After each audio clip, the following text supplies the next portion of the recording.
皆様お疲れ様です。あおさんです。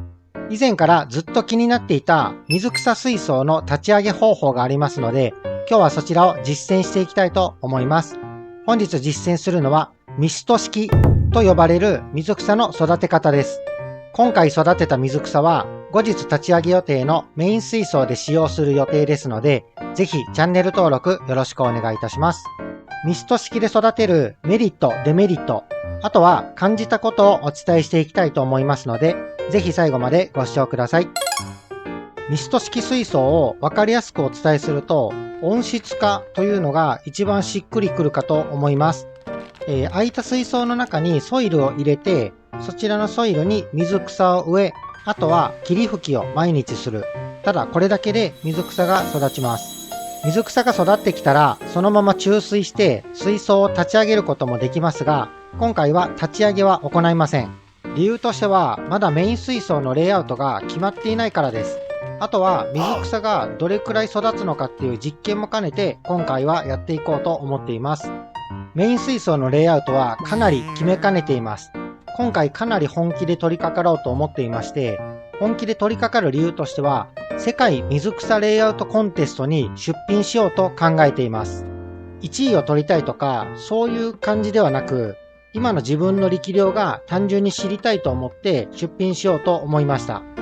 現在5月の7日なんですけども、世界水草レイアウトコンテストの締め切りの日程が5月の31日なので、もう相当時間がない状態で今この動画を編集しています。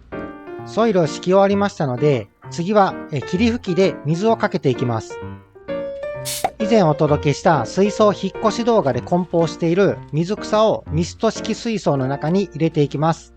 ちなみに水蒸波を出さない水草は育たないと言われているので、今日はそれも少し実験も兼ねて植えていきたいと思っています。一つ目の水草はミクロソリウムトライデント。活着系の水草はミスト式水槽と相性がいいらしいので、こちらは問題なく育つと思います。発泡スチロールでビオトープの中に入っていた水草たちですね。中にはロタラとスクリューバリスネリア、あとはウィローモスが入っています。水草が植えにくいかなと思って余っていたプラチナソイルを上から足しています。追加でソイルも購入しているので、今こちらで使っているソイルは発泡スチロールでビオトープに使用予定です。苔だらけになる可能性もありますけど、実験も兼ねてビオトープの中に入れてみようと思っています。それではまず右上のエリアにロタラを植えていきます。3分の1くらいの長さにトリミングしたものを植えています。水蒸波を展開する水草はミスト式水槽との相性がいいらしいので、こちらは問題なく育つんじゃないかなと思っています。こちらは日本原産の水草スクリューバリスネリア。水槽の中に浮かべているだけで育ってしまう超難易度の低い水草なんですけど、ミスト式水槽では果たしてうまく育つのでしょうか。ニューラジパールグラスは比較的簡単に育てられる全形層で、こちらも問題なく育つと思います。ですので、大きな塊を置くだけで管理してみたいと思います。植えた箇所とどのように育ち方が変わるのか非常に楽しみです。こちらの水草はショートヘアグラス。引っ越し作業があったので、ワビクサっぽいタイプを購入してきました。こちらも実験として使います。私一押しの水草のブリクサショートリーフ。こちらは多分育たないんじゃないかなと思います。溶けてなくなりそうな予感がしますね。こちらの露材の中に突っ込んで、このまま露材ごと土の中に埋めたいと思います。先ほどご紹介したミクロソリウムトライデント。石や流木に巻きつけて置くだけでミスト式水槽の中では勝手に活着してくれるみたいなので、活着させるには非常におすすめな方法です。ですが私は今回ソイルの中に植えて管理してみたいと思っています。ビローモスもソイルに植えるとかあまり聞いたことがないので、置くだけで管理してみたいと思います。これが育てば面白いですよね。こちらもお気に入りの水草、ボルビティス・ヒュディロティ。ずっとボルビディスだと思ってました。こちらの水草は活着系水草なのかいまいちよくわからないんですけど、とりあえず苔が生えている部分を切り落としてソイルに植えてみたいと思います。ミクロソリウムプテロプスは先ほどご紹介したトライデントの仲間なので、植えるところだけをお届け。一応アヌビアスナナも小さくちぎってソイルの中に植えてみます。いよいよラスボスの登場です。以前の水槽で爆食してしまったクリプトコリネ・ウェンティグリーン。まるでほうれん草のような重量があり、こちらを植えてみたいと思います。ロゼット種の代表種の一種なので、こちらもうまく育たないんじゃないかなとは思いますが、これだけあっても困るので、ちょっと実験に使ってみます。それでは水槽内を温室化にするため、サランラップを蓋の代わりにして閉じていきます。毎日開け閉めをすると思うので、ある程度重ねて設置して強度を持たせます。見事水槽内を温室化することに成功しました。水草が根を張ってしまえば急激に成長していくと思いますので、ここから毎日撮影した様子をお届けしていきます。ここでいくつか注意点があります。霧吹きをしすぎて水槽内に水を溜めないこと。卵巣の温床になるため、これだけは避けたいところです。次に、カビが発生しやすい状況みたいなので、毎日の空気の入れ替えもかなり重要みたいです。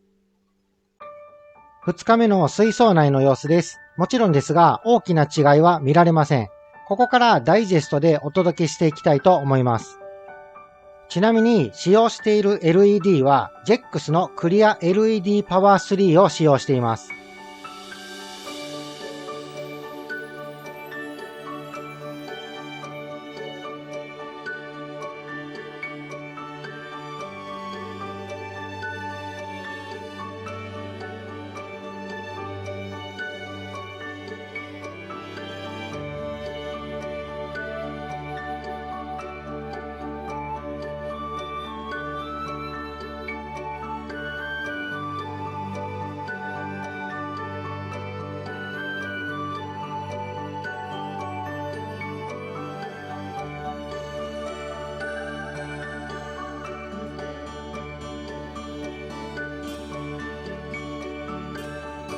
ブリ草が今にも枯れそうな状態なので、急いで100均に行き、簡易的なソイル地帯を作れるようなものを購入して、そちらに水切りネットを引いてメイン水槽へ逃がすことにしました。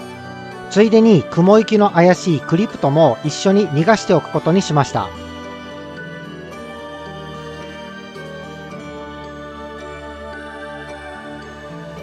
ブリ草にものすごい数のエビがたかっています。このままブリ草は食べられてなくなってしまいました。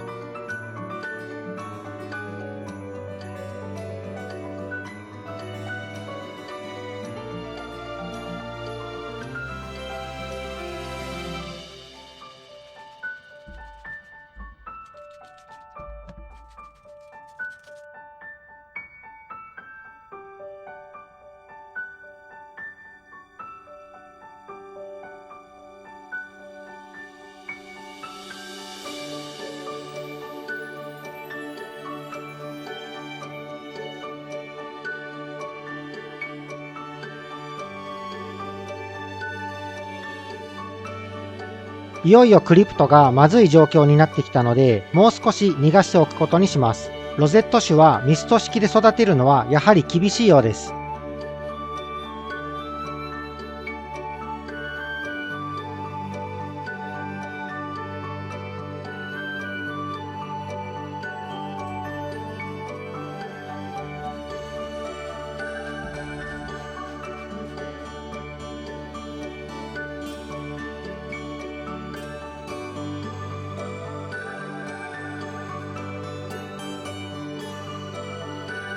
やはり水上板の状態を持つロタラと前傾層のニューラジパールグラスの状態が非常にいいです。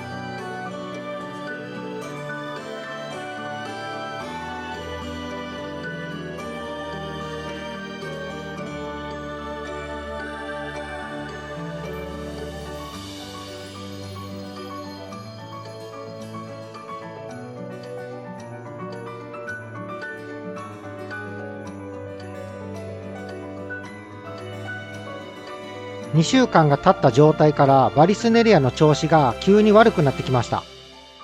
それではここで水草の状態や私が感じたことを最後にまとめでお伝えいたします。